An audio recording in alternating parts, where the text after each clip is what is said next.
TLC, and I was miserable. I was absolutely miserable because I was spending 100% of my time on 10% of who I was. And I 100% of my time on 10% of who I was. And I knew something inside of me said there has to be more than just this really good career. 100% of my time on 10% of who I was. And I knew 100% of my time on 10% of who I was. And I knew something inside of me said there has to be more than just this really good career.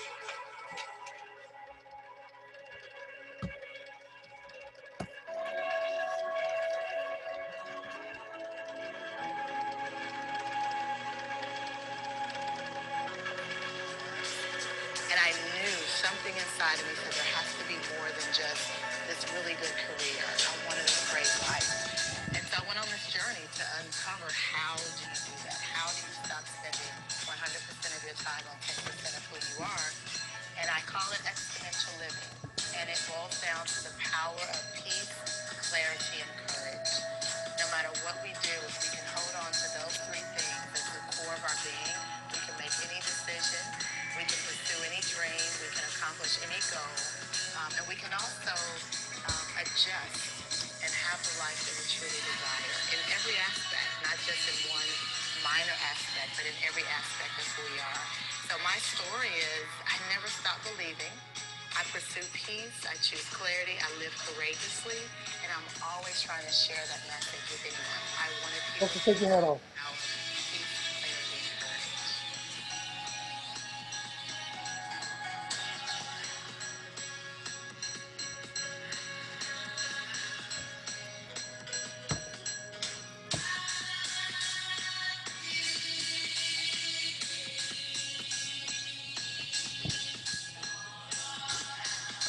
Good morning. Good morning. Can you guys hear me? Yeah. Good morning. I'm doing a mic check. Can you guys hear me? Yes. Yes, ma'am. Yes. Good Yes, ma'am. morning. Good morning. What's up, Bobby? Hey, how you doing? Man, I am good. I got to get settled here. Let's see. Let me see if I can get settled. I see you got the Shirley Temple going on. Yes, right? Yes. Okay. What I am trying to do here, let me see. Let me do one thing. We got a couple other people. Everybody Yeah, I know we got about a minute before we get started. I'm getting situated. What's up, guys? What's up? What's up? Hey. Hey, how you doing? I am wonderful.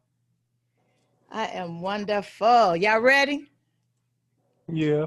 Yeah. Hey, let me Ray Sean, turn your camera on. Mike, turn your camera on. Yes, all cameras on.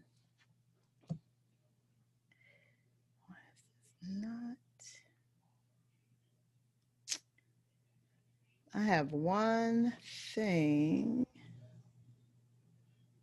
that Where is you at, Mike Armstrong? microphone. Let's see.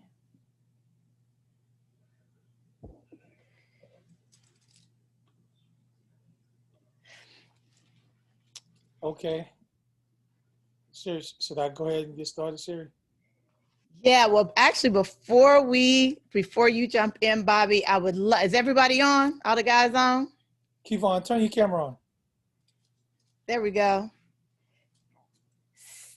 So so while we getting set up, I would love everybody to put in the chat box where you're from. So put in the chat box. Let me know where everybody's from. And let's see. Everybody has their name. Yes. Perfect. Tabitha, thank you for all the information. I appreciate it. No problem. Perfect. Charlotte, Jacksonboro, Savannah, okay. Kelford, North Carolina, the Bronx. Hampton, Henderson, Greensboro. Okay. The Congo. Yes, Josh. I just went, my family and we went to Nigeria last year. First time on the continent, and absolutely phenomenal. I'm really good friends with the Dikembe Mutombo, so very familiar with that area. Norfolk, Eagle Springs. Perfect, perfect. Yes. Okay. I have one little technical thing, Bobby. I need to try to.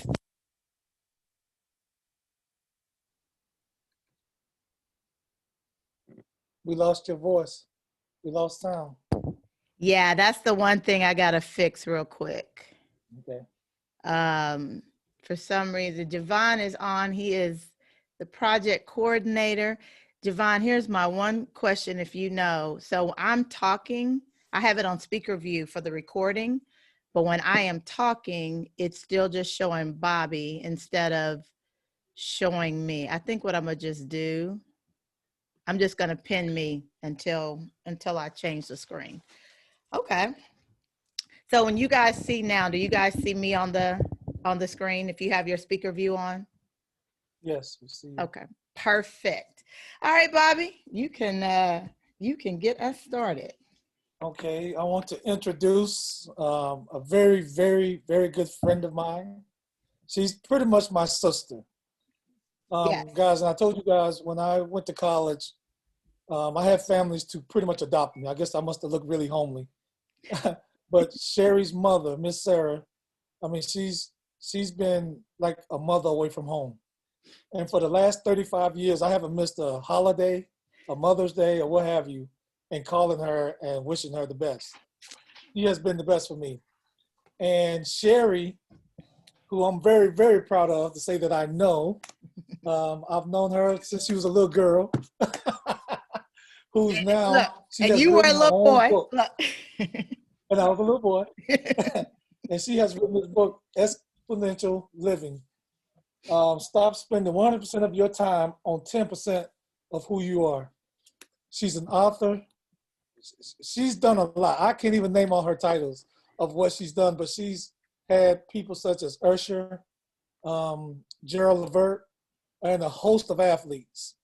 So we're very fortunate and very blessed to have her present her presentation to us today. I expect you guys to really pay attention. Jalen, keep your camera on.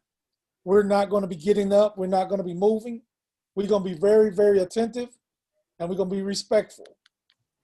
All right? So I want to introduce to you Sherry Riley, a world-renowned speaker, and all of those other things. Author.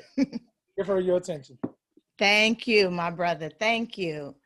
So guys, I want to let you know that this is going to be a very interactive time that we're going to have together. Like, I'm going to be asking questions. You guys are going to be talking.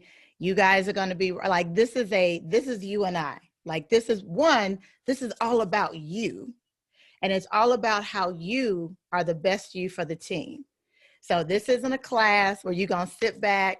No, be prepared. All right. So I need everybody in the chat box who understands camera on. I'm here to participate. I'm here to engage. I want you to put a number 1 in the chat box. So put a 1 in the chat box if you're totally ready to dive in.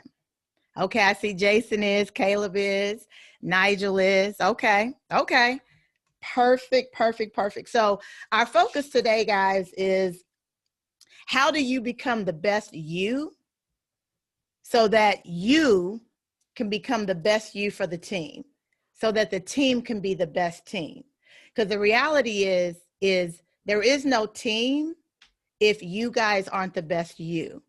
And there is no winning if there is no best you. The reality is everything starts with you. So what I want to do today is I want to give you some information that's going to give you revelation. And over time, if you take this information and if you use this information that you're going to get today, there will be transformation, right? And that transformation is to not only you be a better you, but for this team to win at the end of the day. We want to win in life, and we want to win on this team. So I want you to, and unmute yourself. Everybody has no background noise, right? By yourself, no background noise. Everybody unmute. Everybody unmute. So, and I see, let me see. If you have background noise, mute yourself until it's time for you to talk. So if you have background noise, mute yourself until it's time for you to talk. So I want you guys to first, and then you jump in. Tell me your definition of a team. Tell me your definition of a team. And actually, Bobby, I'm gonna start with you. I'm gonna start with you, and then I want one of my seniors to go second, and then anybody can go after that. So Bobby, start with you. One of my seniors go second, and then I want a few more guys to come in after that. So Bobby, what is your definition of a team? My definition of a team is being on one accord, being on the same page, togetherness, and competing as one. All right, one of my seniors, what's your definition of a team? I think the definition of a team is getting the best out of the group you're with and being able to develop a culture.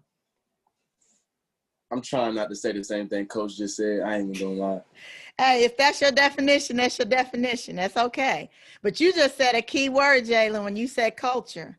Yeah, key word. Okay, who's next? It can be anybody. It doesn't have to be a senior. Somebody else. Josh, Huh? Josh, put your face in the camera. And tell me your definition of a team. Okay. Who about to go? Go ahead, Justin. Oh, go ahead. I bet. My definition of a team is a group coming together to achieve one goal, one common goal. Everybody got the same common goal, trying to reach the same destination. We're only as strong as the weakest link, so everybody should be on the same, on one accord. You only as strong as the weakest link. You only as strong as the weakest link. And that's one of the key things we're going to focus on today is how does everybody show up in their own superpower, so that there is no weak link. Because everybody's strength is not the same. What makes a quality team is when everybody recognizes their individual strengths in order for them to make sure that they're working in their superpower, not to be that link. Perfect. One more person. Tell me your definition of a team.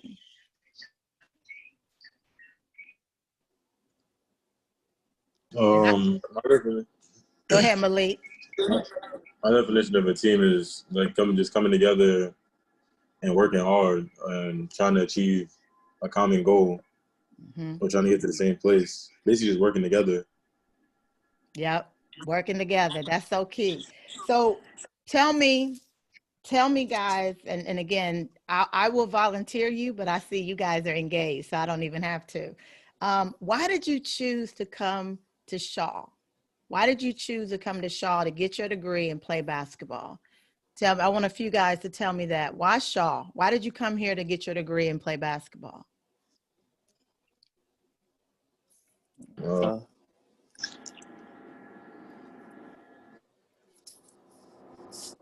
Yes, I'll go. It was based on really Coach Collins for me. You know, he kind of sold me on his idea of how he's trying to change the culture. You know, trying to bring in a good group of guys, both academically, you know, change the way they look at us, and then also, you know, obviously win a national championship. And basically, the morals that he's trying to instill in us, he was basically saying he's only going to take guys that work hard every day. That's pretty much it for me. Ah, yes. Okay. Who else? Why did you choose Shaw to get your degree and play basketball? Thank you, Caleb. I chose Shaw because during the time it was really a black movement going on, so I just wanted to stay a part of the HBCU movement. Okay. And Jalen, what year are you? I'm a senior. Oh, the other Jalen that was just talking. You're a freshman? Yeah. Okay. So you wanted to stay connected to just the historical nature of being at a black college? Yes, ma'am. Okay, one more person. Tell me why you chose Shaw. I chose Shaw because with coach, it's bigger than basketball.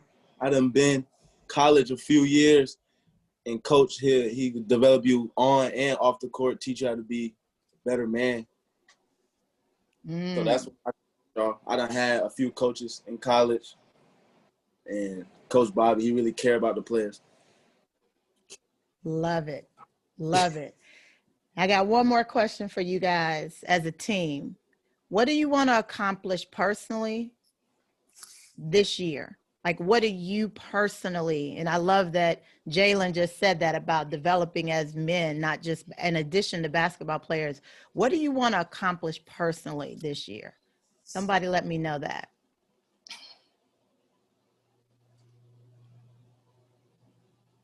I want to be the most dominant basketball player that I can be, as well as like grow in school as well too.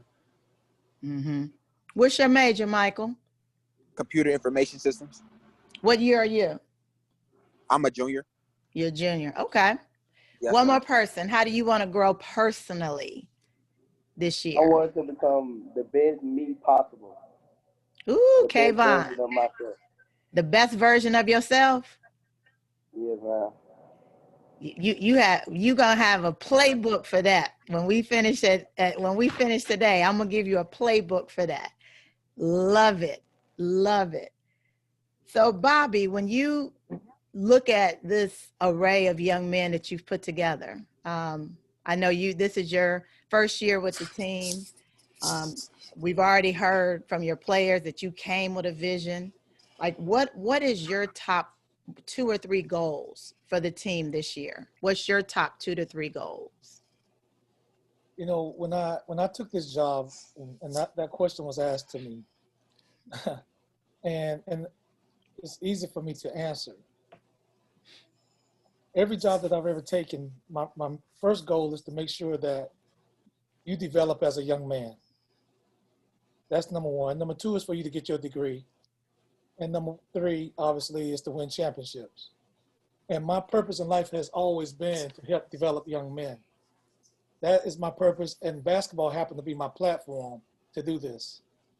I want to make sure that when, like you just said earlier, Jalen, when you leave Shaw University, I want to know that you got something besides just basketball to help you go along in life. So number 1, to develop as a young man. Number 2, to get your degree. And number 3, to win championships.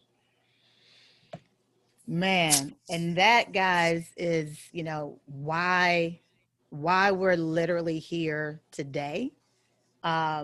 Because, my personal platform on why I do what I do is about being the best you first so that you can be the best at whatever you choose to do, whether it's basketball, whether it's computer technology, whatever you guys decide to do after you leave Shaw University. The goal is, who are you at the core of your person, right? So I want you guys, from a basketball standpoint, who is your favorite basketball player? Who's your favorite basketball player? Kobe Bryant. Who said that? Who said LeBron? No, I said Kobe. Kobe Bryant? Yes, ma'am. Kobe. Okay. Who else? Who's your favorite basketball player? Allen Iverson? Michael Jordan. Michael Jordan. Kawhi Leonard. James Harden. I heard Kawhi. Wait. Who was after Kawhi? Dwayne Wade. Dwayne Wade. I like Kawhi. Yeah, Kawhi. Yeah. Who else? Yeah, Wade too, but Giannis right now. Giannis. Yep. Who else? Kyrie. James Harden. James Harden. Ah, okay. So guys, when the equivalent for me, when I was in college, like the equivalent of my favorite basketball player was actually this businesswoman. Her name was Sylvia Rhone. And she was my absolute, like Michael Jordan, Kyrie, Kawhi, like she was that. And what really migrated me to her is because she was this, she started in her career as a receptionist and literally worked her way up to being the highest ranking female in the entertainment industry. I mean, literally to this day, she is the CEO and the chairman and CEO of Epic Records, which is the record label for DJ Khaled, Future, 21 Savage, Travis Scott. Like she is that chairman and CEO, but she started as a receptionist. And so for me, as a college student who wanted to work in the entertainment industry, who wanted to be a businesswoman, like she was my favorite player.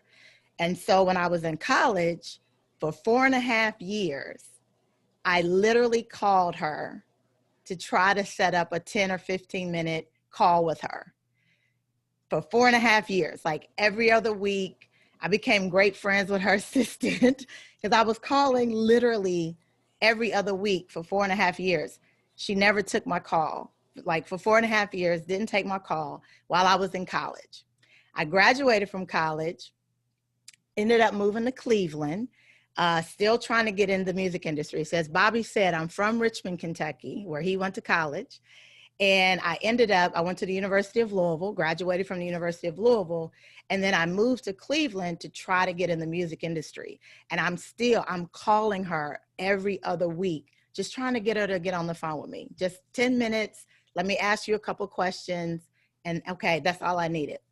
Well, fast forward, I'm in Cleveland, and after about 5 years, she finally took my call. Like, finally got on for like 10 minutes. To be honest, guys, I don't even remember what we talked about. But I was so excited that she took my call. 8 months later, I ended up being the marketing person for Gerald Levert, who was her #1 artist at the time. So 8.5 months, not even a year, 10 months after 4.5 years of trying to get her on the phone, finally her getting on for like 10 minutes. 10 months later, I was literally sitting at a conference room table presenting marketing ideas to her, talking to her, and her actually having to listen to me present what I wanted to do from a marketing standpoint for one of her top artists. And so literally, look at this. 4.5 years as a college student, she wouldn't even take my call. She didn't know who I was. Why would she? To literally 5 years later, I'm sitting across the table from her, presenting marketing ideas, talking to her as her peer. And to this day, like literally, we became business colleagues, we became friends. She has my cell number, I have her cell number, we can communicate. But what allowed me to sit at that table 5 years later, after initially calling her from the very first phone call I ever made, was because of the level of preparation I put into me and the level of work that I put into me and what I wanted to accomplish. So that's what today is all about. Like right now, the reality is, guys, there's so much uncertainty with everything that's going on in the world. I mean, the truth of the matter is, you guys don't even know what next week will look like. Will you practice? Will you not practice? Is there a season? Is there not a season? For the seniors, will I get to graduate? If I graduate, will we still be in class? What will happen when I graduate? Like, there's so much uncertainty. That means you got to double down even more. That means you got to work even harder, because we're going to get on the other side of this, and how you prepare now is how you're going to show up later. How I prepared those 4.5 years when she wouldn't take my call is why I was so prepared when I was sitting across that table from her as her peer, as her colleague, and able to get the work done that I needed to do. So I'm going to share my screen, guys, because one of the things that I absolutely love is, hold on just a second, I'm going to share my screen. When we talk about how we need to prepare and what that looks like, regardless of what's going on around us. I love this quote from Michael Jordan.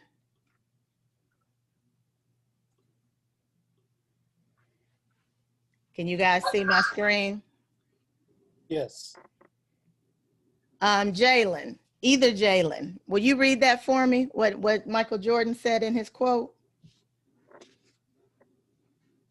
He said, "I play to win, whether during practice or real game." What does Michael that Jordan. say to you? Regardless of whatever I'm doing, I'm gonna do it like it's the last time I'm gonna get to do it. That's. What'd you say, Jalen? I said I play everything like it's the last time I'm gonna play it. And I'm trying to win. And that's the mentality. When you talk about earlier, when someone talked about culture, like that's the mentality you have to have, especially when you're in a time of uncertainty, especially when your goal is going from where you are to the higher level of where you want to be, especially when you are trying to build as a team. You have to have that mindset. You got to have, as I love, Eric Thomas is like, you know, my friend, a colleague, but he talks about that dog. Like you got to have that dog in you. That's what that means. It's not just when you show up in the game. It's how you show up, period. And it's not even just how you show up at practice. It's how you show up in class. It's how you show up on this call. It's how you show up when you're dealing with your friends, your family. If you want to win, if you guys want to create a team mentality, a culture of winning, it's how you show up every day, all day, everywhere you go. Michael Jordan shows up as a winner, whether he's in practice, whether he's playing cards, whether he's with his, like he's always got the mentality that's what creates the culture, is how you show up. And we're going to talk even more about how you show up in your own superpower. Because a part of the challenge is, well, if I don't know what my superpower is, if I don't know what makes me the best me, how do I know how to show up? And a lot of times the challenge is we're not showing up in our own strength because we don't even know what that is. We don't know what it is. And that's what we're going to get clear on today, is what that is. Because the challenge so many of us face is what this quote says: to be yourself in a world that is constantly trying to make you something else is your greatest accomplishment. To be yourself in a world that is constantly trying to make you something else. And you guys have it hard because y'all got social media. So every day you're looking at someone else's clip of their life, thinking that that's the whole story, right? You know how you see a movie trailer and the movie trailer gives you about 90 seconds of a 2-hour movie? Every day on social media, people are posting 90-second clips of a 2-hour movie, and all you're seeing is the clip. And so every day you're seeing what someone else is trying to create for you. And every day you're losing less and less and less of you. Less and less and less of what makes you you. Jason, what makes you you? Rayshawn, what makes you you? That's what we want to focus on today.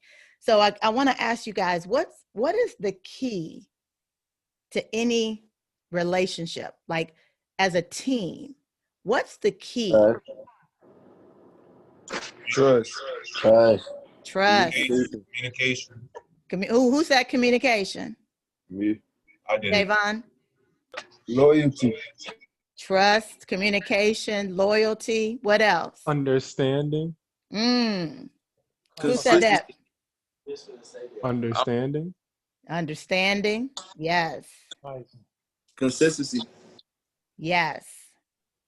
So how much are you guys doing that on a regular basis with each other? Consistency, communication, trust, loyalty. How are you guys working on that as a team, regardless of practice? Are you guys really actively, and I want you in the chat box, I want you to put from 1 to 10, those things that that you guys just shared, from 1 to 10, rank yourself. on how much of those things you're focused on bringing to the team every day, not even just on the court, just period. Let me pull my chat box up because I want to see these responses.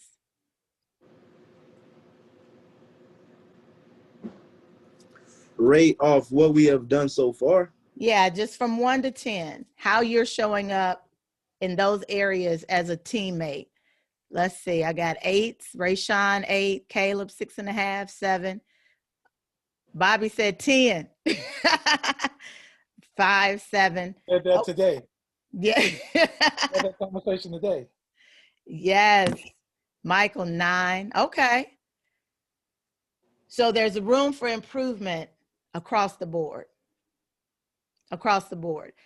And that's the key for what we want to do today. So one of the key things is everything you guys said was dead on, but I want to take it even deeper than that, because one of the key, trust, loyalty, consistency, communication, all of them are absolutely correct in what it takes to really form a solid relationship, a solid team. But all of that, all of those things are honestly rooted in one key thing, and that is our perspective, right? That is our perspective and how you comprehend, because people communicate, people build trust, people build relationships based on their own unique experience, what their perspective is. So if you come, for example, if you come from an environment where all your family and friends, you guys have always had a solid level of trust, and so you trust first until someone destroys that trust, then your perspective when it comes to trust is, I'm gonna trust you until you do something wrong. But if you come from an environment where trust was the last thing you give, you have to earn it. Then you come from the perspective with trust is you gotta earn it first. You guys tracking with me? If you're tracking with me, put a 1 in the chat box. Put a 1 if you're tracking with me. Put a 1 in the chat box. Okay. So though trust is important, if your perspective on how to give and get trust is different, then you have a broken communication gap. If your perspective with loyalty is at a different level than someone else's perspective, then you're filtering how you gauge loyalty from your lens, but you don't understand the lens of your teammate. So for you, loyalty may mean one thing, but another teammate's perspective of loyalty may mean something else. And that's why communication, respect, and trust, all of those are absolutely correct. But we have to first get to the point of what is our perspective? How am I actually seeing those things? So I want you guys to tell me, when you look at this picture, tell me what you see. Tell me, unmute, anybody unmute. Tell me what's going on when you look at this picture. He doesn't care about anybody's opinion or what anybody thinks of him, just basically F you or whatever. Okay, Jason, who else? Like he's shooting a bird, shooting a finger. He's shooting a finger. Who else? He's upset at someone. Mm-hmm. He's upset with someone. Give me one more. Look like someone of some kind of power, and this kind of reflects his attitude. I don't know, especially the way he's dressed and he's getting in the passenger seat. I say he leveled. Go ahead, Ray. More like leveled. Say that again. You got cut off. I said leveled up. He leveled up. What does that mean? Give me your, when you say that, what are you saying specifically? Like he almost like a boss almost, but like he probably has some people that did him wrong in the past, and he's stunting on them now, basically. Okay, Rayshawn. Okay.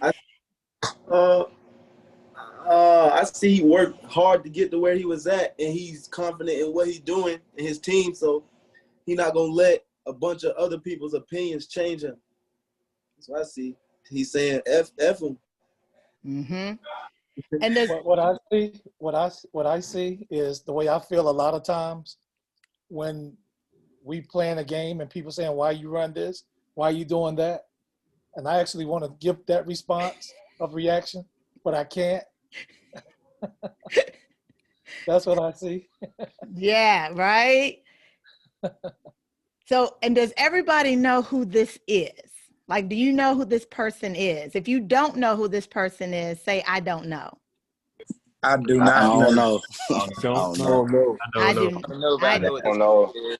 Yeah. So let me tell you who this is. So this is actually the prince. Like y'all know in London, you have the Queen of England. And so this is her grandson. He is what second to be on the throne. This is Prince William, the king, one of the who's second. I think his dad is like the next on the throne, and then he would be the third on the throne. So the reality is he's like the equivalent here of like if this was Kamala Harris, right? He's someone in a high position of influence and respect and integrity. And then and what you've all shared is you're looking at this at what you see him doing, right? Well, what if I showed you, and this is one perspective. Let me show you a different perspective of this exact same picture. Y'all see that? That's a different perspective. Now, what does this perspective say to you? 3 more years. Third in line. Mm-hmm. You right? Third in line for sure. And what if I told you this is the exact same picture? It's just a different perspective. This is the exact same picture. Wow. It's just a different perspective. So this perspective here, we saw one thing. And this is the exact same moment, exact same picture, but it's a different perspective. Now, what would y'all say? Y'all said this is like third in line. Let me tell you what actually happened in this picture. Prince William's wife had just had their baby, and he was leaving the hospital, and the paparazzi was asking him questions about the baby, and he was putting up the 3 fingers to say they just had their third child. That's actually what was happening. This perspective looks like he's flipping people off, he's pissed off, he's mad, but a totally different perspective changes the whole dynamic. But it's exactly the same truth. Guys, this is why perspective dictates everything you guys talked about: communication, trust, loyalty, respect. Because if your perspective is this, how are you going to come at your team? If you think this is what your team is presenting to you, if your perspective is this, you're going to come back with this energy. When the truth of the matter is your teammate can have a totally different reality in the exact same situation. Right? Right. Because so much of what we do is filtered through our perspective, our unique experience. And what that's rooted in is it's scientifically been proven, 95% of the way we think is just replaying old scenarios in our head. There's very few original thoughts that we have. So every day you're just thinking through your lens of how you've always been thinking. You're not present. And what that means is you're not really listening or in tune to what the person is actually saying. You're filtering it through what you think they're going to say. You're filtering it through your experience that you had. You're filtering it through what the conversation was yesterday with your teammate. Most of the time when we're arguing, most of the time when we don't agree, most of the time when we're stuck on a situation, is because we're filtering it through what we think they're going to say. We're filtering it through the last experience. We're filtering through, well, I missed the shot last week. What if I get in that same situation this week? Well, that's what he said to me yesterday. He must mean the same thing today. We're constantly filtering our thoughts through what our past experiences are instead of what's real right now. So I want you guys, everybody unmute and tell me what that word is on the screen. What is that word? Silk. Silk. Silk. What do cows drink? Milk. Nope. Cows don't drink milk. Oh, What do cows drink? They don't drink water. Water. How many of y'all said milk? Raise your hand if you said milk so I can see you. Right. definitely said that milk. You know why you said milk? Because you assumed, because you weren't present in your thinking. Your subconscious said, oh, if it's silk, it's got to be milk. That's what today is all about. Today is about how do you get so present in your superpower that you stay present in the moment with your team. Everybody pretty much on here said milk. If you didn't say it, you thought it. Because that's where our disconnect comes, is in everything is from our past experiences, our unique past experiences, and our perspective. So when you really look at this assessment that you guys took, and I want to make sure everybody has their assessment. If you don't have it, go get it. It should be on your screen. It should be printed. Whatever you got to do. I need you to have the assessment that you took, because the benefit of today and this assessment is I want to help you really identify and capitalize on your superpower, identify your blind spots, and then learn how to communicate as a team. Understanding your strengths and respecting the strengths of your teammate. Understanding what your blind spots are so that you will be present when you hear and communicate with your teammate, understanding that they have blind spots. Because when you think about this silk and milk, how quick you were to say milk, go ahead and mute for a hot second.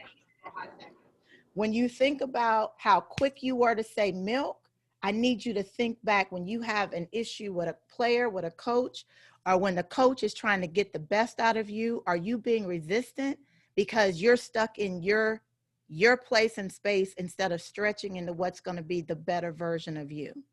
Okay, so here's the assessment that you guys took. It's a 100-some-year assessment. It's called the DISC assessment. It's over 100 years old. And basically the gentleman who did the research and came up with it, he found that there are 4 behavioral types. I don't care if you put 5,000 people in a room or if you have 5 people in a room.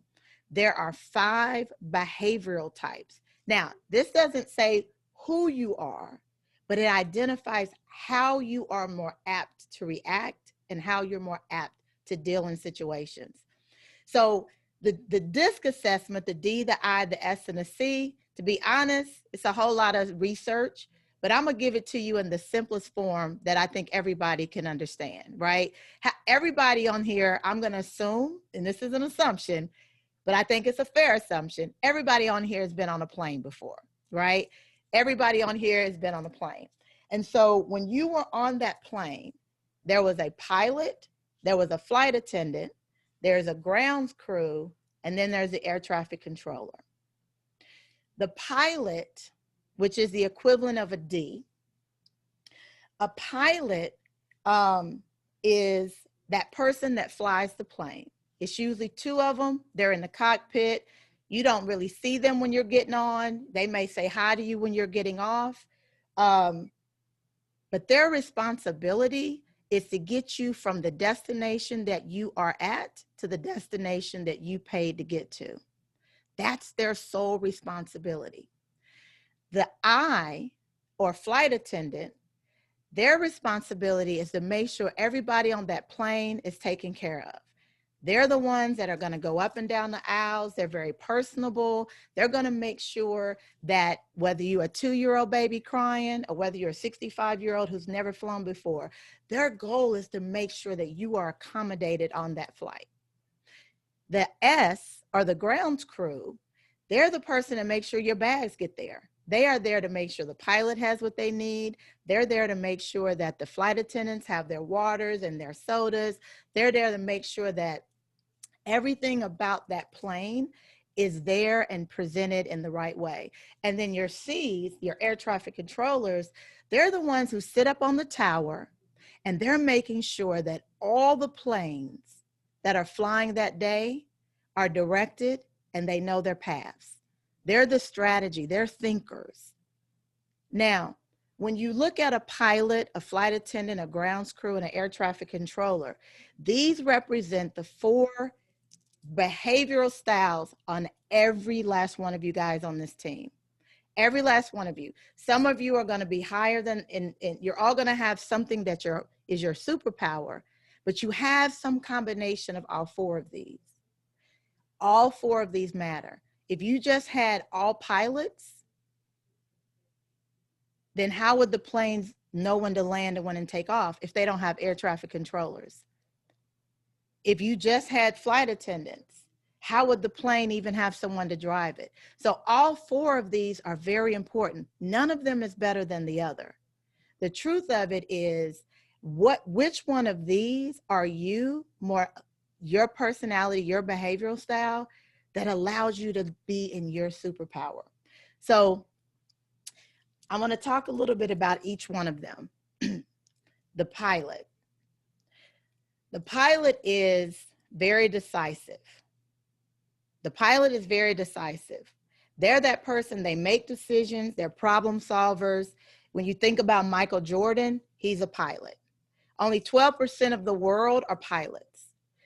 So they're literally straightforward, they're problem solvers. When you talk about a pilot sitting in that cockpit, you want them to be able to make quick decisions. Because if a thunderstorm comes or lightning comes, you want him to immediately make a decision. Make sure that he is absolutely on point with that decision. The flight attendants are very personable. These are your people person, right? They're social, they're engaging. When you get on the plane, the flight attendants, hi, how you doing? Well, they're very people oriented. They're the life of the party. I don't care how much work needs to get done. They like, hey, we can have a good time while we're doing it. You know the guy on your team that regardless, he's always like, how you doing? What you doing? Just always engaging, always personable. This is like Will Smith or Oprah Winfrey. Like when you think about Oprah, she's very emotional. Will Smith, very emotional.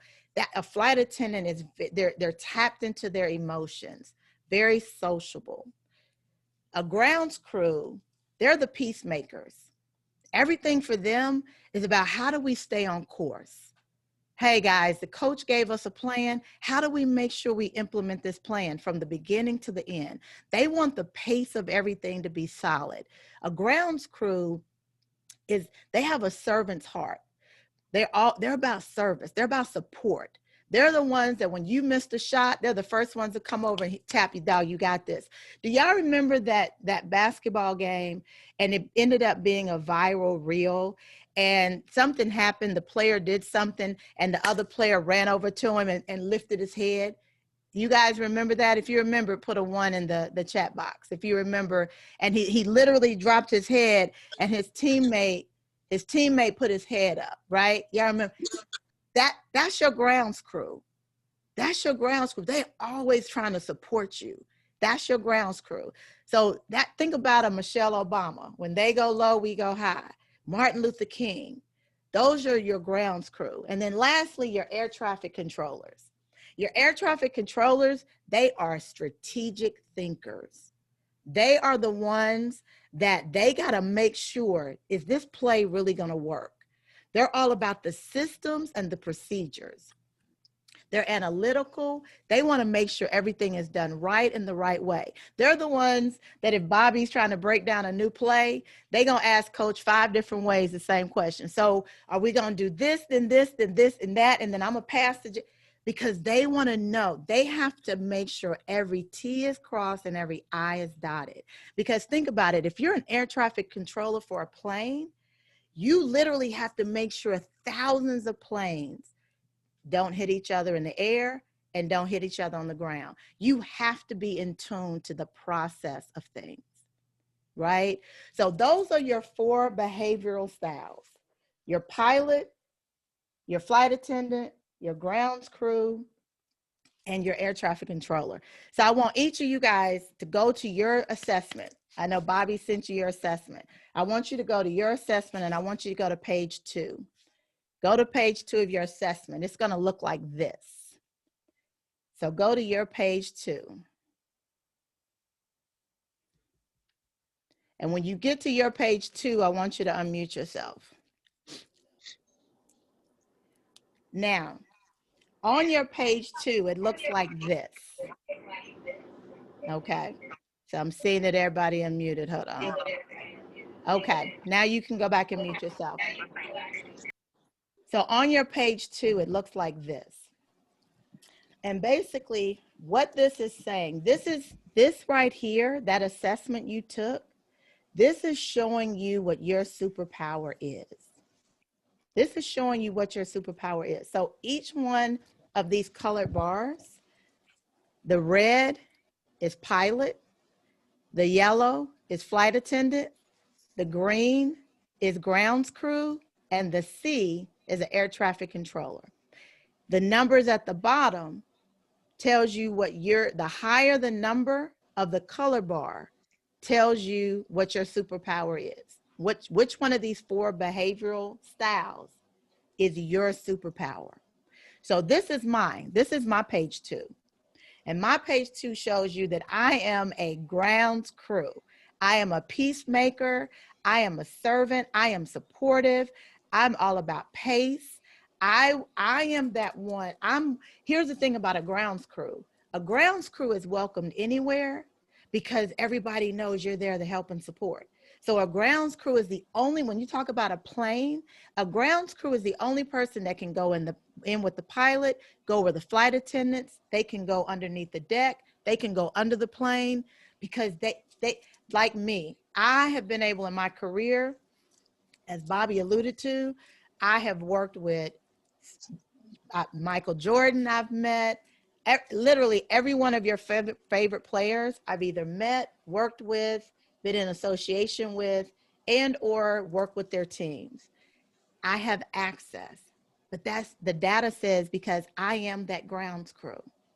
It also says that I'm able to keep things on a steady pace. How are we going to get it done? I'm the one that wants to make sure if we said this is what we're going to accomplish, then I'm going to keep us on pace to accomplish it. So when you look at your assessment, I want you to look at your page 2. And I want some of you guys, let me know what is your highest color bar and what's the number. So I'm going to call you out by name on this one. Jalen Davis, what's your superpower? Grounds crew, S. What's your number? 99/32. 99. Okay, Kayvon, your camera is off. I can't see you. What is your superpower? Mine is S as well. What's your number? Mine, hold on, I gotta go look at it. Mine is 88 out of over 32. 88. Jason, what's your superpower?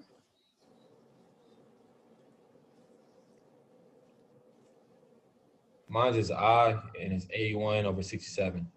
81. Javon, what's your superpower? Mine is I, and the number is 81/67. 81. Jeremiah, what's your superpower? Mine is I, and it's 81 is the number. Justice, I see some of these cameras are off. Justice, what's your superpower? Mine is S, 99/39. 99. Malik, what's your superpower?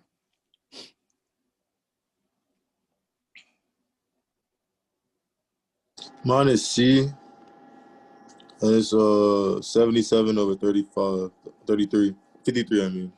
77. Rayshawn, what's your superpower? Mine is C, and it's 77 over 53. 77. So what that means, guys, is that just means your strength as in your superpower. I heard I's, I heard S, and I heard C, right? That's what we're going to call your natural. That is your natural, where you naturally are at your absolute best. That's where you are naturally at your absolute best. Okay? Now, that means when you are, so for you, Rayshawn, as a high C, air traffic controller, that means you're a thinker, you're a strategist. You're the one on the team that when the plan, when Bobby said this is the plan for the game, then you're the one that's got to, you're going to make sure everything about that plan is executable. We got this. And if anybody on the team doesn't get it, here's where the value of this comes. If you don't fully understand it, guess who does? Rayshawn. If you don't understand the strategy behind it, the thinking behind it, Rayshawn does, because that's his superpower. So instead of you being frustrated and go, let's say you go to somebody that's not a high C, they don't know either. They don't know either, but Rayshawn does. That's how this information as a team, how you apply it. How you apply it to now know that's who I go to when I need that. Okay, so I want you to get a piece of paper for me. And I want you, hold on. I want you to write something down for me. Y'all ready? Everybody got a pen and a piece of paper? If you need a second, say, I need a second. You know, it's like church. If you need a second, say, I need a second. I didn't realize Shaw was rooted in the Baptist church. That's kind of dope. I didn't realize that. So I want everybody to grab your pen and I want you to write this out. I want you to write, my name is, and write your name. And let me know when you're done. My name is, and write your name. Let me know when you're done.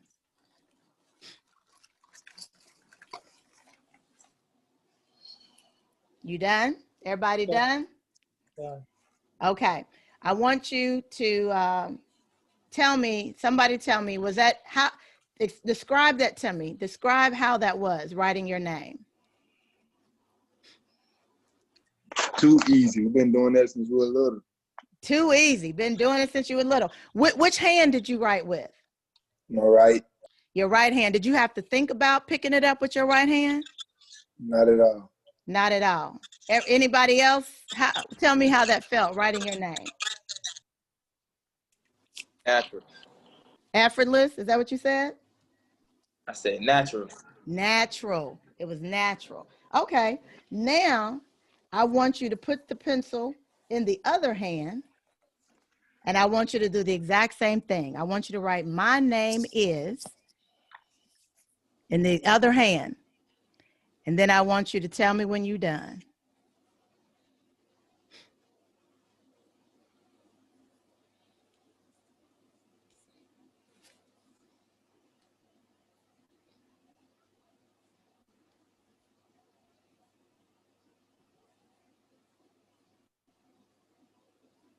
Tab was focused. All right. Jamari, tell me about that. How did that feel? It felt like a regular. That was a little different. I ain't even finished yet. Who said they not finished? I ain't finished either, not there. Yeah, it's taking longer, isn't it? Yes, ma'am. It was natural for me. To write in your other hand? Yes. Okay. Caleb, how was it for you? I didn't even finish until after you started talking. You are still working on it, huh? Yeah. Now, it don't even look good either. And Caleb, when I started talking, did you feel pressure? How did that feel when I started talking and you weren't done yet? There's a little pressure. I mean, like, we were supposed to be done in that time limit. Mm-hmm. Yeah. Yeah. So, guys, when you look at your page 2, the color bars, the red, the I, the S, and the C, that's your natural place. That's like writing with your dominant hand. Those of you who just wrote with your dominant hand and said it was easy, you've been doing it your whole life, it felt natural, you didn't have to think about it. That's what those color bars represent: the red, the yellow, the green, and the blue. Now, those gray bars represent you writing in your less dominant hand, which we call your adaptive. That's you literally, you did the exact same thing. You was writing your name, but doing it in your adaptive, doing it in your non-dominant hand. It took longer. It didn't look good. You were still going. You felt the pressure. I saw Tabitha, she was so focused, like she was focused, right? That's what those gray bars represent. That's what those gray bars represent. It means when you're in the exact same situation, doing the exact same thing, but when you're not in your natural, when you're in your adaptive, you literally are in that place of everything y'all just experienced, writing with your less dominant hand. You weren't as sure of yourself. It took you longer. It was a stretch. It was frustrating. It was challenging. And Caleb, I want you, when you on that page 2, underneath, you're going to see some words underneath where it says adaptive. You see where, and there's two sentences at the end. Hold on. It didn't show up on my screen, so I want to lead you to it because I want you to read something for me, Caleb. I want you to read, when you go to your page 2 and you see where it says adaptive, down there, the sentence starts with when forced. You see where that is? That last sentence? I want you to read that last sentence out loud for everybody to hear it. It says, when forced to adapt to this style for too long, you may become stressed and less effective. When forced to adapt to that for too long, you become, say it again. You may become stressed and less effective. Stressed and less effective. Stressed and less effective. So what that says is when you look at this graph, and everybody look at the screen and look at mine.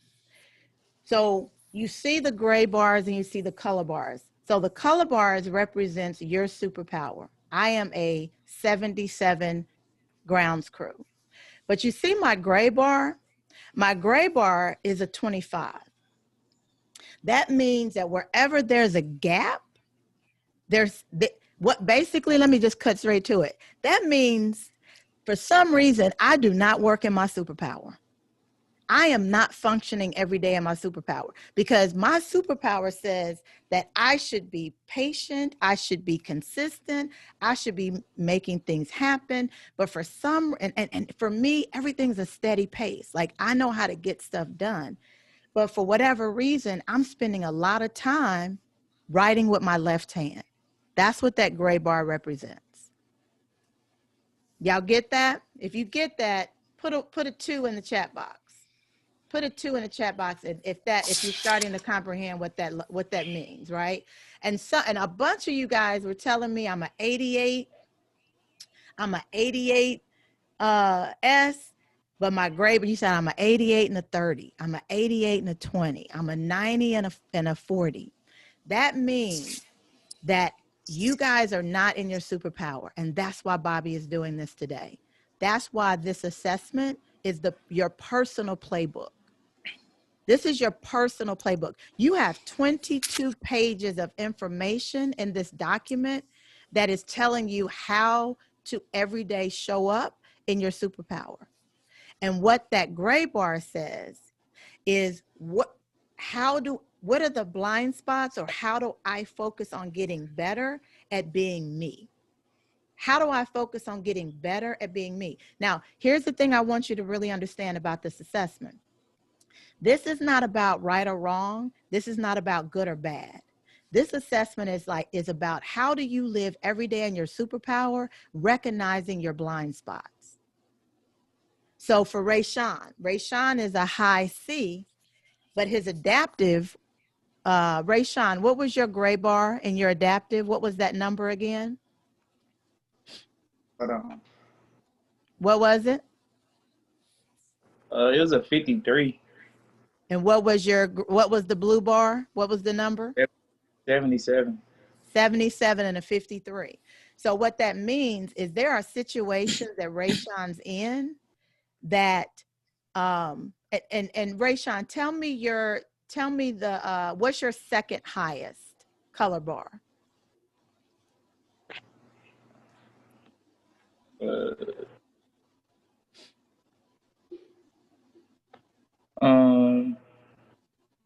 D. D, what's the numbers on that? What's your color number on D? 67, 35. 67 and a 35. So what this says to me is Rayshawn he knows how to make decisions, but he overthinks making the decision. So he knows how to make it. This is what the data is showing. And Rayshawn, if I'm off, you tell me I'm off. But what the data is saying is Rayshawn knows how to make a decision, but because his superpower is being a strategic thinker, sometimes he can just overthink making the decision. Rayshawn, how close is that to kind of how your process is? That's perfect, because I'm a very indecisive person. And that's what the data says. You see how I just used that? Now, how was I able to look at this information? I've never met Rayshawn. I don't know Rayshawn. How was I able to look at this and say that? Well, I want y'all to go to your page 5. Go to your page 5. And when you look at your page 5, you're going to see these column of words. These column of words. Now, here's the thing. Y'all not going to get this in the time we're going to spend together today. So don't think you're going to have all of this down, because there's no way you're going to do it. So I don't want you to put that pressure on yourself. I want you to just understand the value of how to use this as your personal playbook. So when you look at these columns, and I'm going to use Rayshawn. Rayshawn, can I use you as my example? Yes, ma'am. All right. So Rayshawn, he said give me your blue number again and give me your red number again. The red, the red is 67 over 35. And the blue is 77.53. Perfect. So what this says is, when you see this, you see the D column, and at the bottom it says deliberate, agreeable, mild, conservative. You see how that goes up like that? So when I look at 67, and I'm going to do this, y'all don't have to worry about doing it, but I'm going to go up. So what that says to me is his superpower is he's daring, he's determined, and he's competitive. That's his high D. That's the pilot in him. The pilot in him is daring and determined and competitive. But the air traffic controller in him, which is his superpower, means he's systematic, he's careful, and he's analytical. Now, listen, look at that conflict. He's systematic, careful, and analytical, but he's also daring, determined, and competitive. That's why he just said he can be indecisive at times. That's why he said that. That's what the data is also saying. So what that means is with his adaptive, you see his gray bars, he said he's 35 as a D and 53 as a high C. So what happens is when he's under pressure, if Bobby is like, look, Rayshawn, I need you to do this, or as a senior on the team, right? You said you're a senior, right, Rayshawn? Yes, ma'am.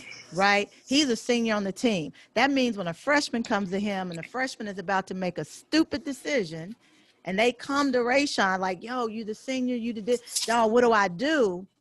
In that moment, he now is in he's writing with his non-dominant hand. Now he gets slower to move. He ends up losing or losing out on the strength of his superpower, because that's what that gray bar represents. That's what that gray bar represents, right? So what this allows you to do as a playbook, it allows you to see, how do I get better in my superpower? Again, it's not about right or wrong. How do I get better in my superpower? So the goal is, how does Rayshawn, with his 77C in his natural, how does he focus on making sure that in his adaptive, when the pressure is on, when things are moving fast, because he's systematic, how does he make sure that in his adaptive, how does he make sure when the pressure is on, how does he make sure when it's time for him to make a decision, that he absolutely makes that decision, gets out of his own head? That's what this work is, how you become the best you, right? That's what this is showing you. And when you guys go through and read all 22 of those pages, there's a lot of information in there that helps you do that. Now, one of the things I do is I work with you ongoing. That's what I do as a coach. That's what I do as a speaker, is I work with you ongoing to help you with the accountability and the understanding of the transformation. Again, remember what I told y'all, today is information. For some of you, you're going to get revelation. But the work, the transformation, comes from the consistency of doing the work on yourself on an ongoing basis, so that you can be the best you and then bring that to the team, right? So with Rayshawn, thank you for letting me love on you hard, Rayshawn. So with Rayshawn, if we know now that his superpower is he knows how to think through something and then make a decision, we know that about Rayshawn now. How does he show up in the team being able to do that? So I wouldn't be concerned with his area. I wouldn't be concerned with the gray bars. That's not my concern. My concern is, how do I help Rayshawn be his best him by being a careful thinker and making a good, solid decision? That's his superpower. That's his superpower. My superpower, let me go back to my screen. My superpower is I know how to support a team, and I know how to make things happen. So if I was on the team, if I played for Shaw University, where Bobby would use my strength is Sherry. Here's the plan that I put in place for the team. I want us to be, I'm pick it up. I want us to be number 3 this year.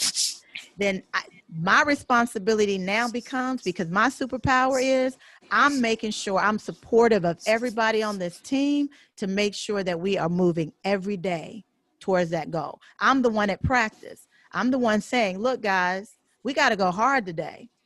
We got to be consistent. We got to build that trust. We got to build that respect. Dog, what are you doing to make you better as a me, so you can be better on the team? That's what I'm going to do, because that's my superpower. And I'm gonna say to Rayshawn, dog, we need you to make decisions. Look, the team right now, there's some stuff going on with the team. I need you to, what do we do with this?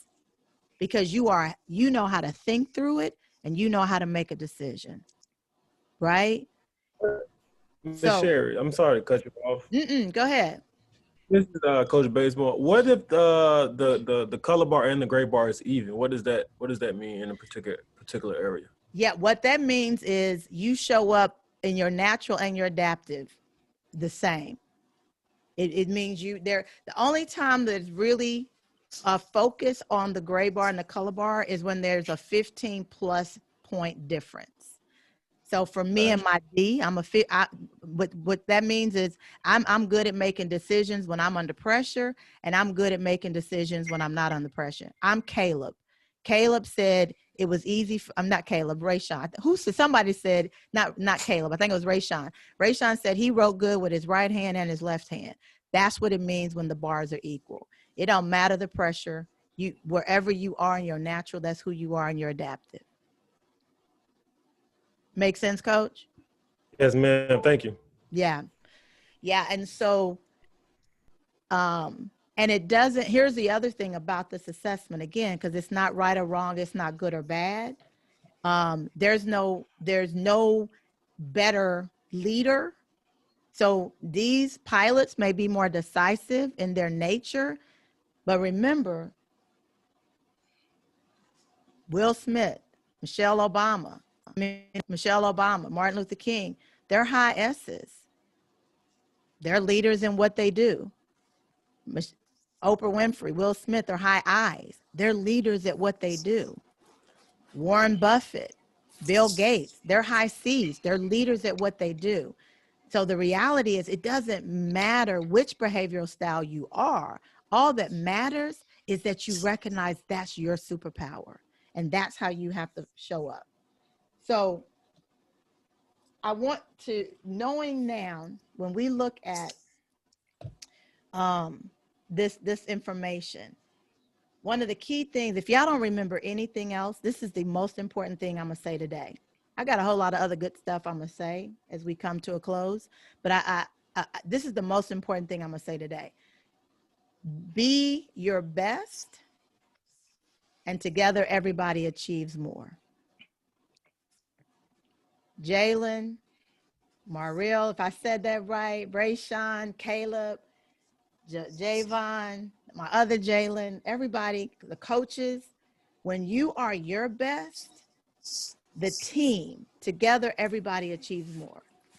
The challenge is when we just focus on how the team performs on the court, we miss what makes the team better. Did y'all hear me say that? When we just focus on how we show up on the court, then we lose out on what makes the team better. Because when you do the work on you, you're then going to work in your superpower, which is going to make you want to show up better on that court. And remember, Bobby's goal, and some of you guys said why you came to Shaw, is because you wanted to be the best basketball player, but more importantly, you wanted to be the best man you could be.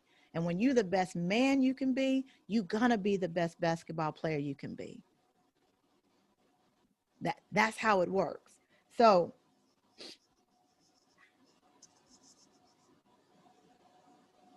I absolutely love what Michael Jordan says.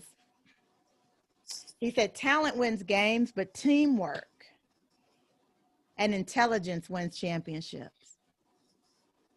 Talent wins games, but teamwork and intelligence wins championships. And I want to change that word intelligence to basically being self-aware. When you understand your superpower, teamwork and your superpower is what wins championships. So I want to ask you guys, now that we've talked and had a little bit more deep dive, how has your definition of a leader, tell me your definition of a leader. Like, I want somebody to unmute themselves. Tell me what your definition of a leader is when you really look at the information we've talked about today.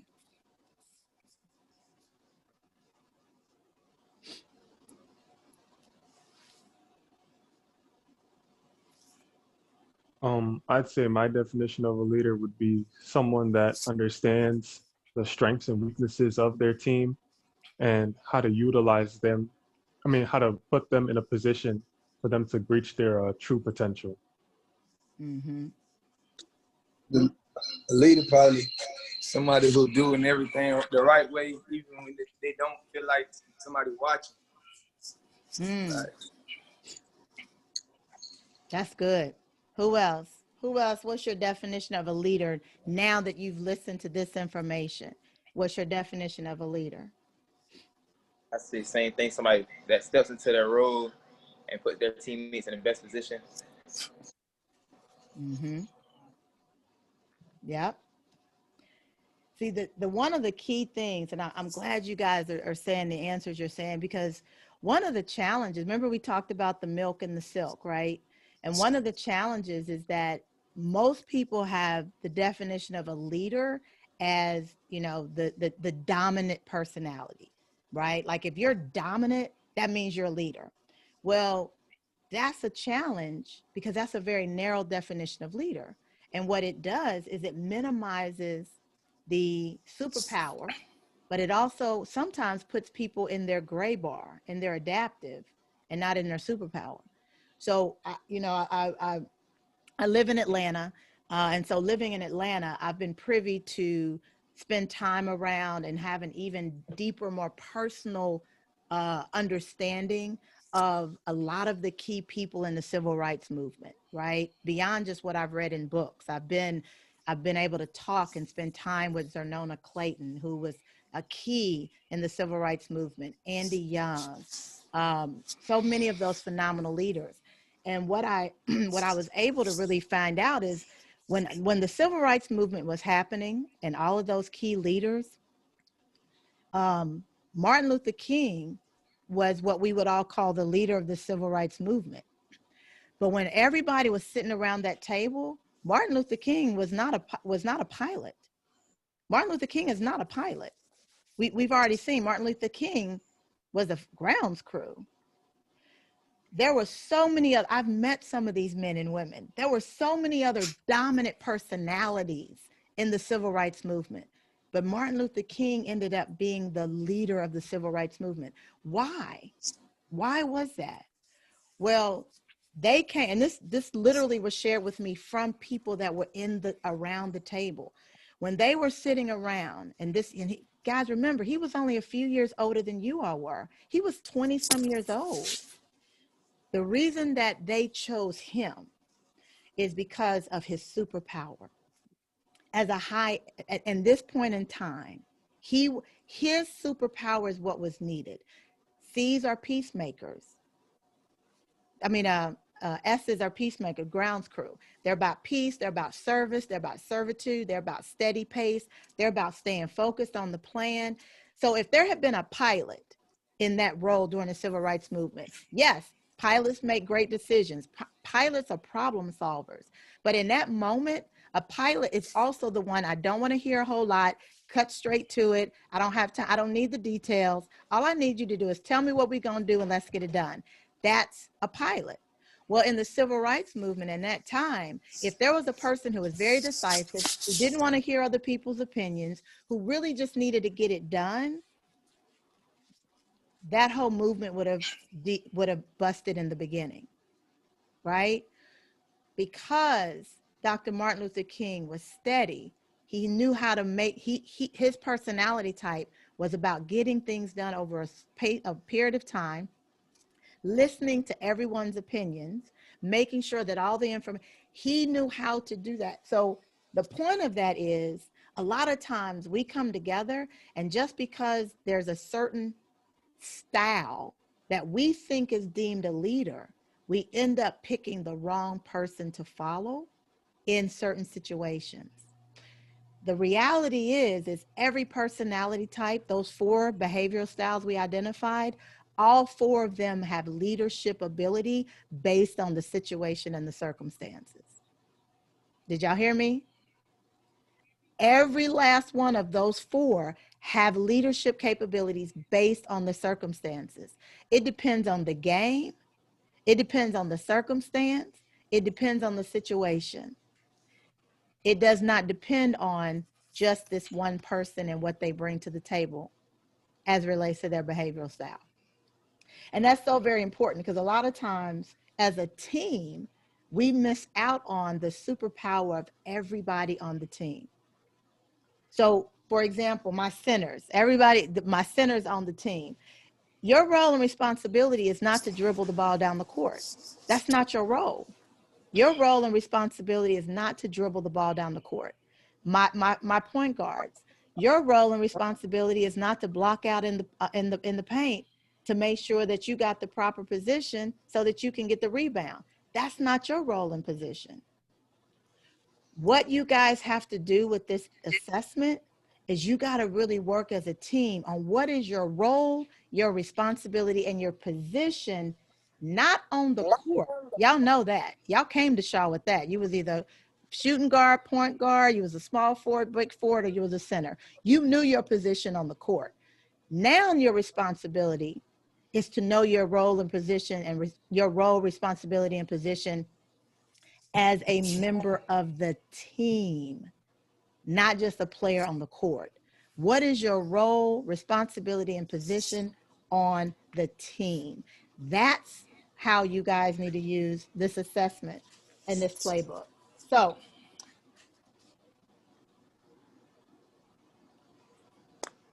as we got about 10 more minutes, 10, 15 more minutes. In the process of becoming a we, you have to become your best me. In the process of becoming a we, you have to become your best me.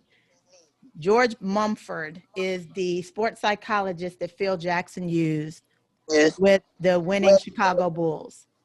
He worked with Michael Jordan. He was the glue for that team as it relates to their mental championship mindset. The mental championship mindset. So I'm gonna stop sharing my screen. So Q&A, opening it up. I want you guys to share with me, what are some of your top takeaways for you as a person? You as a person, you as a player, you individually. Share with me some of your top takeaways from the information that we went over today.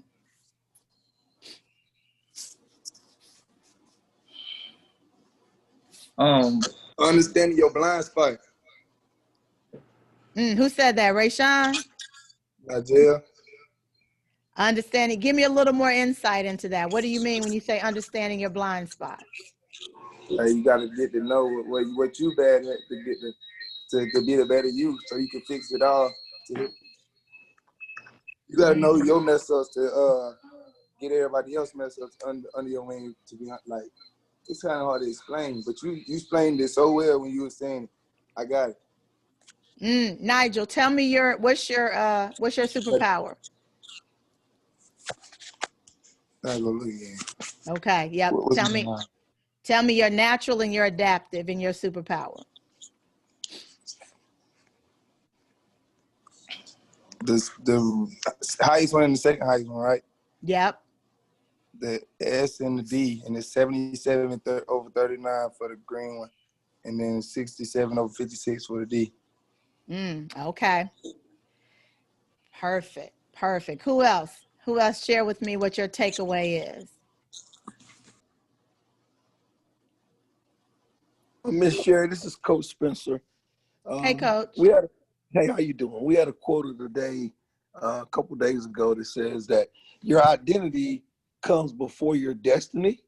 So what we take from the day is that you have to understand and know your own identity or your own superpower before you can influence someone else to reach their destiny. So that's kind of what I kind of took away from it. Coach, that's good. That's good. Yes. Who's next? Who's going to share their takeaway? Yeah, I was going to follow off of that. Basically, in order for everybody to like interact at the best level, to understand each other fully, we kind of got to focus on ourselves first.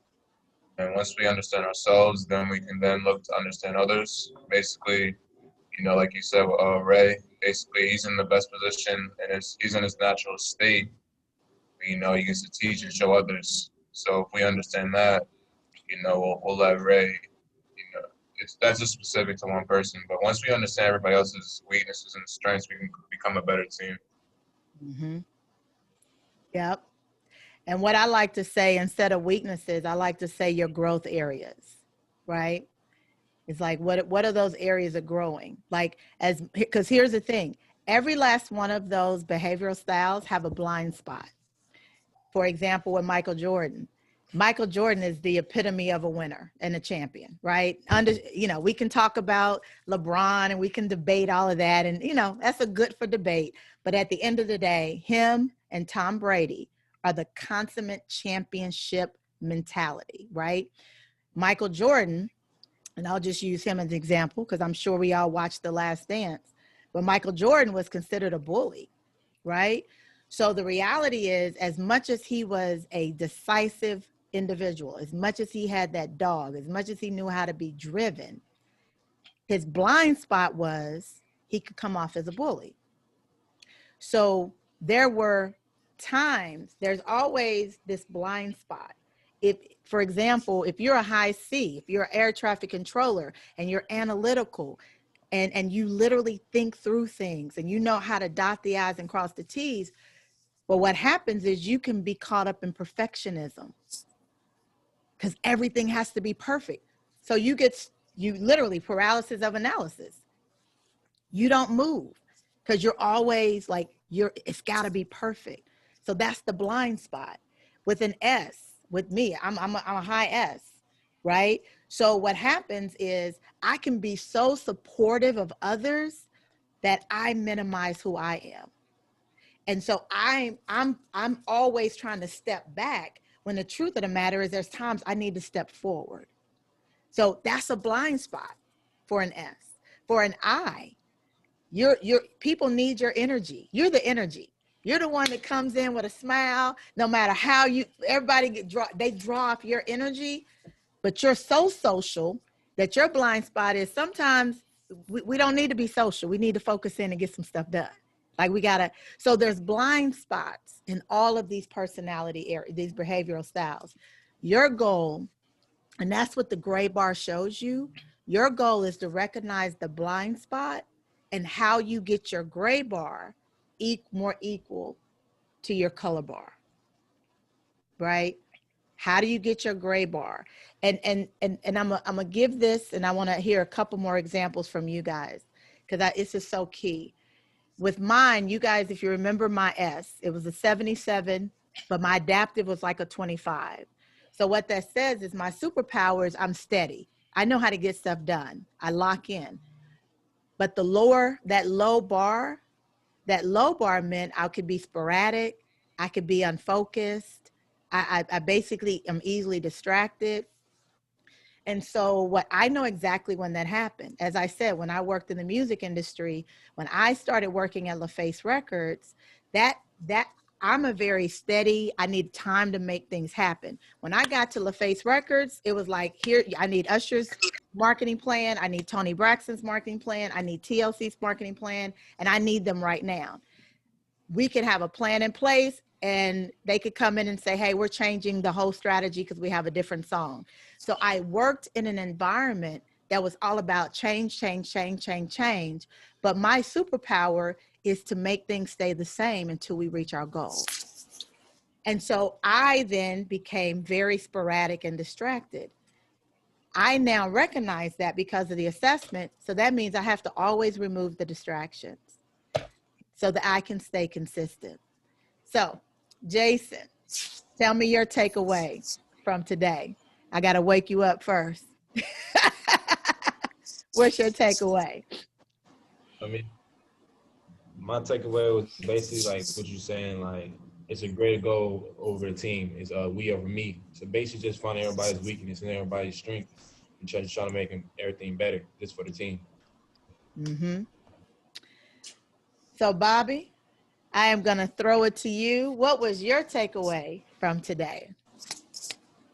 Well, number one, basically to understand how each individual person on this Zoom call, how they perform, how I can get the best out of, like, for example, we use Ray and then he said he's indecisive. Now I, as the coach, and him as my point guard, have to get him how to go out and operate and perform and be decisive about what he's doing and what I want. And I got to do that with each particular player as I go through and read their superpowers. Yeah. Man, Bobby, you just said something. Rayshawn, you're the point guard?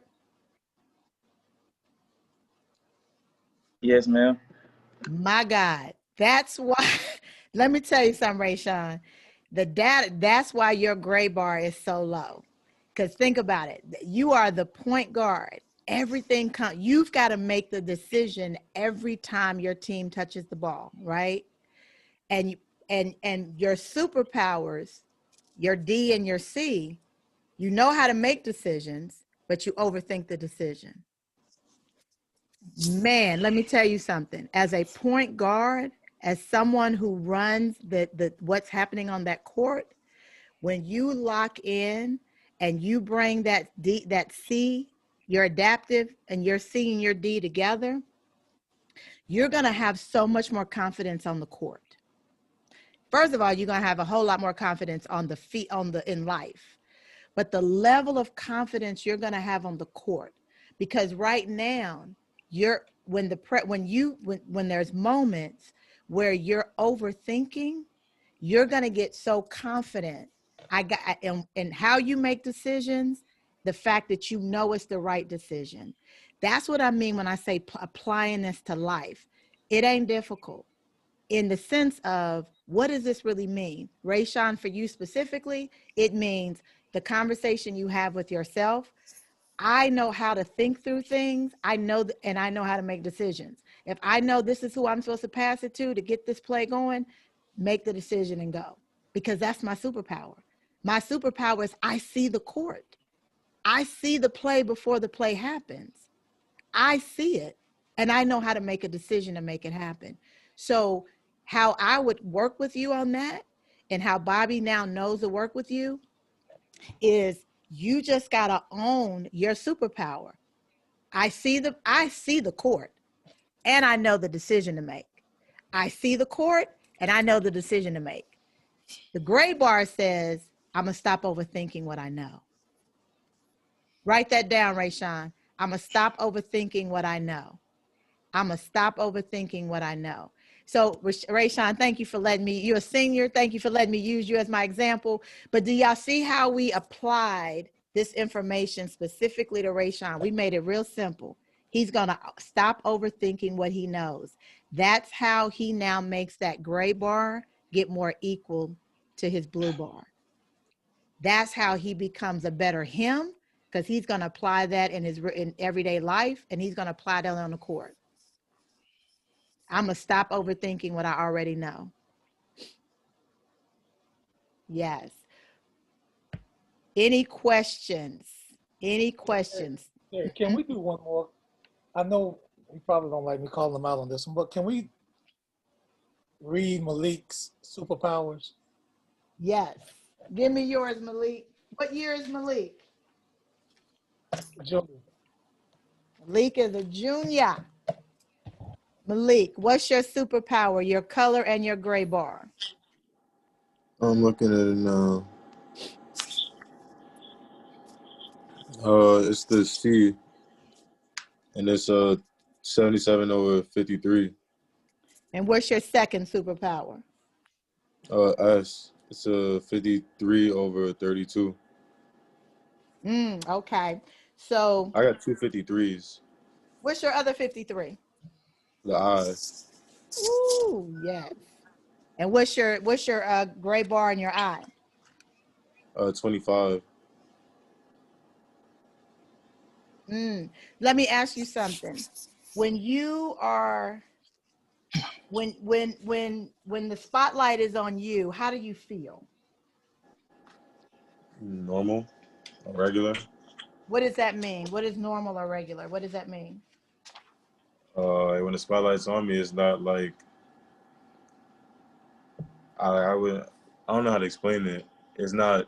I feel like it's just a normal thing. Like it's nothing serious. Like it's nothing too crazy.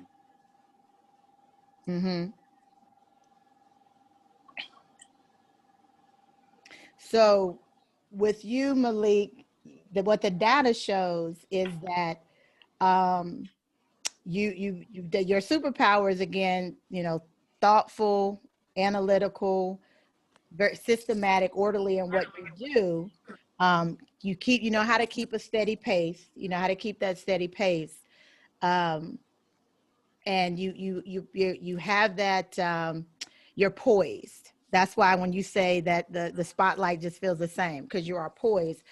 But where your blind spots or your area, and this is what the data shows. So you tell me how close we are. But there are opportunities where where people are drawn to you, but you don't fully give them all that you have to offer. How close am I in that assessment? That's pretty true. Mm-hmm. So tell me when you say it's pretty true, give me a scenario on how that's true, specific to the team. Turn your Can't camera really, I'm still in the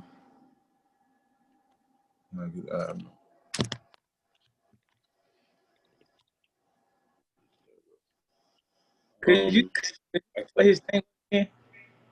What'd you say, Nigel? Nah, this right, Sean.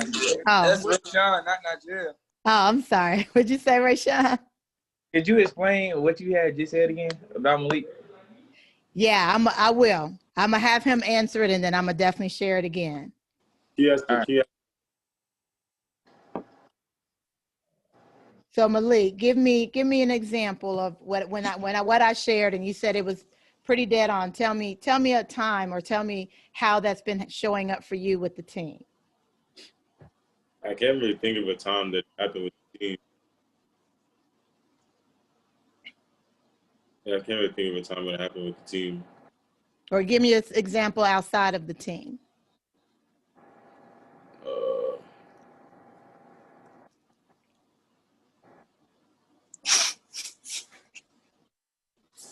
So look, can I say something? Hold on for just a second, Bobby. Malik, this is an example right here. Let me tell you, this is an example right here, because the data says you are very clear in your thinking. You know how to support and really give insightful information. But right now, when it was asked of you, you shrunk back. You shrunk back. Do you see that? Yeah. You see that? So in a moment where you genuinely had some solid information that you could share, you shrunk back and you went into, I don't know.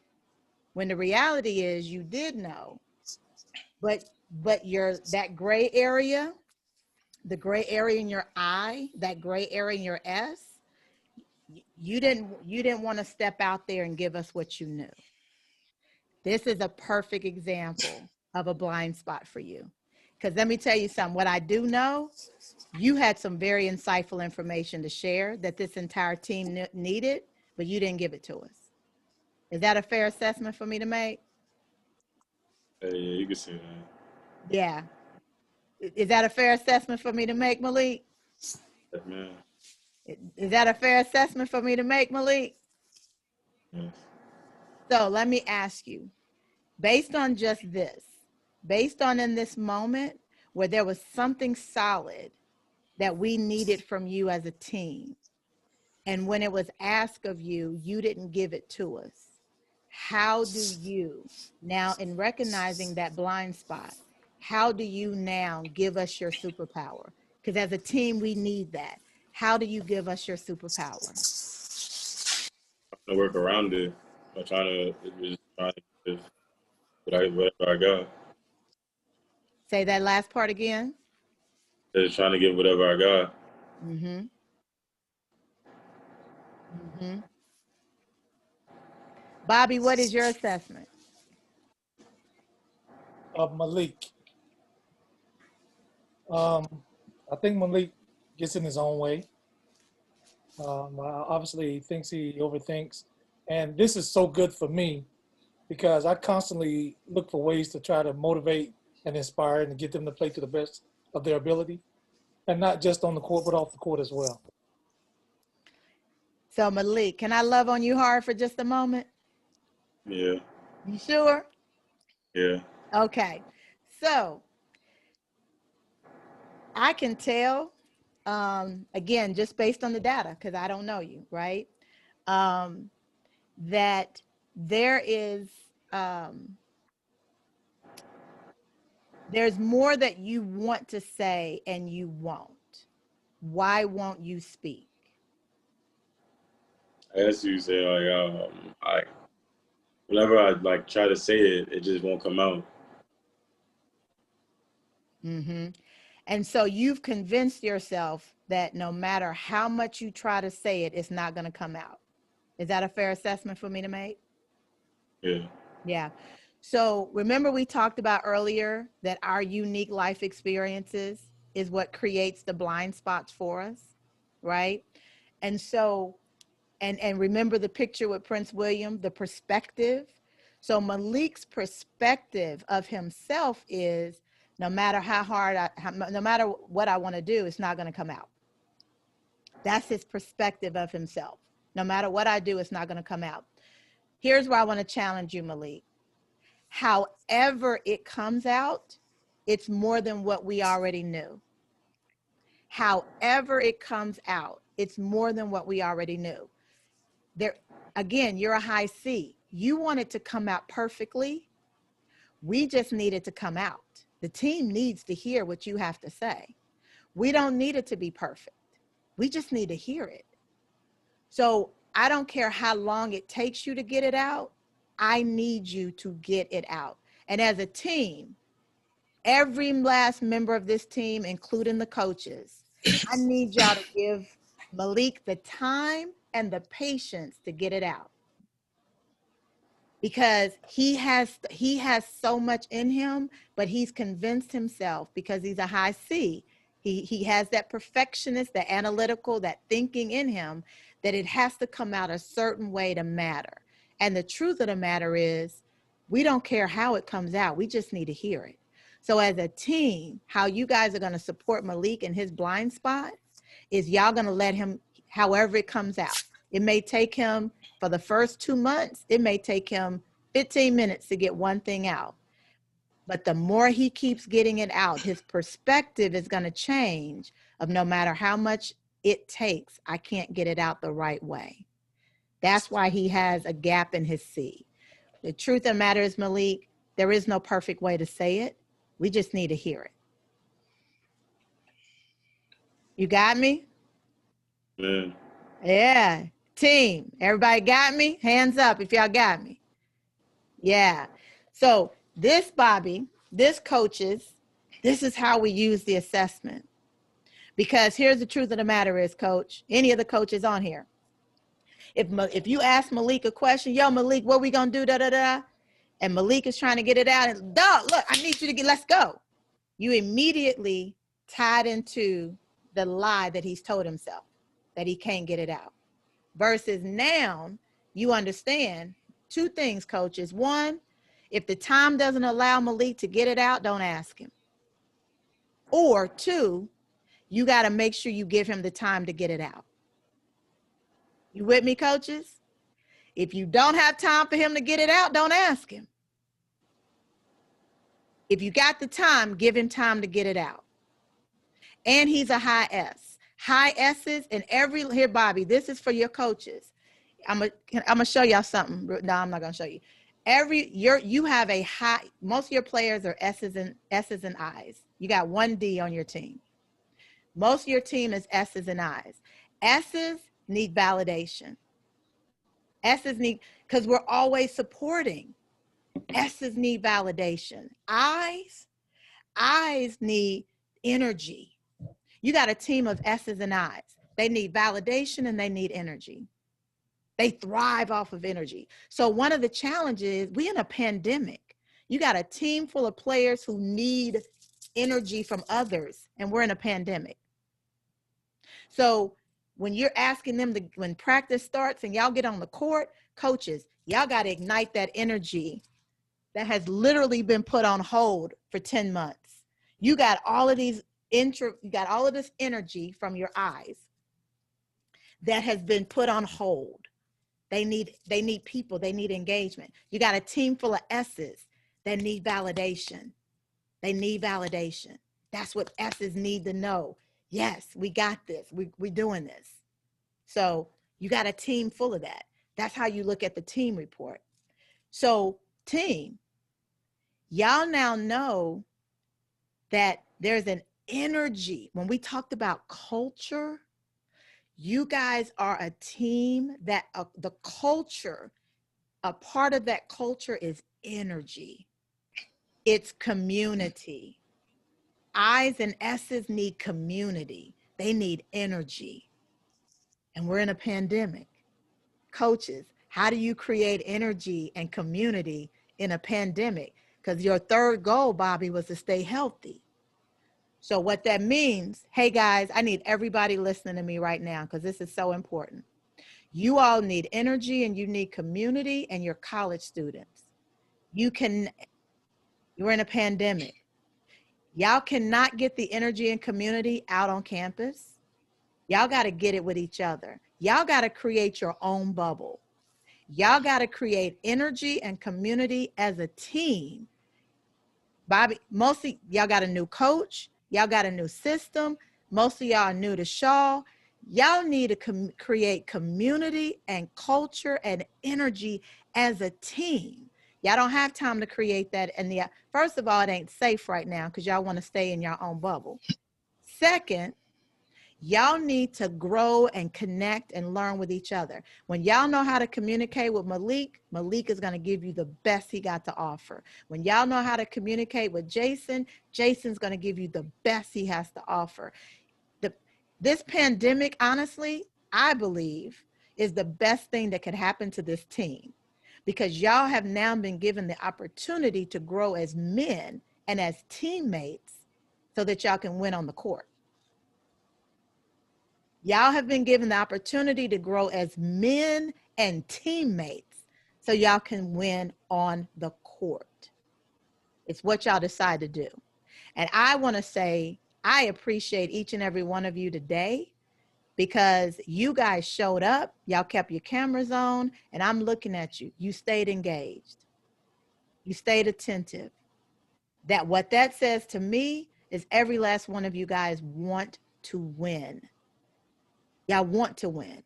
You did exactly what the first slide was that I showed with Michael Jordan. You showing up today on a Zoom call with the same mentality that you would show up in a championship game. Y'all showed up that way today. And I want to commend you on that. I want to commend you. I want to commend you because what I saw, I didn't see a team of players that literally was trying to be present for their coach. What I saw was a team of players who showed up for themselves and for the team. And I know the difference when players are just showing up because the coach told them to. Y'all showed up as men and players, and that's what's going to make the difference for you guys as a team. So I want to thank you. I thank you for making this investment of your time. And more importantly, I want to see the fruits of our labor. When you guys get back on that court, I want to see the fruits of our labor. I want to see a top 4, top 3 team. That's what I want to see. That's what I want to see. Because what I've seen today is I see top 10 men. I see top 3 men. I see top 1 students. I want to see that on the court. And it comes from the work that you guys are going to do as men first. So, Bobby, I throw it back to you. Coaches, thank you so much. Wow, that's all I can say is wow. Let's give her hands, guys. That was amazing. I wish we could have time to go through each one of them, and I know how valuable it is. It's priceless. Thank you so much. I know it helped me individually, personally, as a coach, and I know we'll get better because of it. And the good thing is when we have a problem with a particular kid, my staff and I, we will go through this we will go through it very detailed. And we'll make sure we deal with each kid accordingly. It definitely helped me with Ray, and he was right on. And I obviously had some concerns with Malik, with how he thinks and how he performs. And it really made a lot of sense for me now knowing about Malik. And there's several others that I will go back and study and look at and see why they think the way they think, so that we can get the best out of them. But I do believe that those two guys that you did analyze will be better because of them knowing themselves. And this was phenomenal. I mean, like, wow. I mean, if I win the lottery, I'm going to pay you. But I mean, Well, look, I'm here, Coach. You know, I would when you get a love. ring, you get a ring. How about that? There we go. There we go. Yes. Yes. You look, you know, I'm an athlete at heart, so I get the value of getting the ring. Thank you so much. I mean, wow, that was phenomenal. Well, guys, I appreciate your time. Bobby, I'm here. You know, definitely my hope and my goal is that this is the first of many. Guys, you now have the playbook for life. You have the playbook on how to be the man you want to be in those 22 pages. And again, I thank you for your time. Bobby, I will send you this recording so that you will have it as well. Okay, thank you so much. Thank you again. Guys, hold on. Guys, thank you so much. Tell her thank you, guys. Tell her thank you. Nah, thank you. Thank you. Thank you. Thank you. Sherry, if you hang up, that means we'll the Zoom will hang up.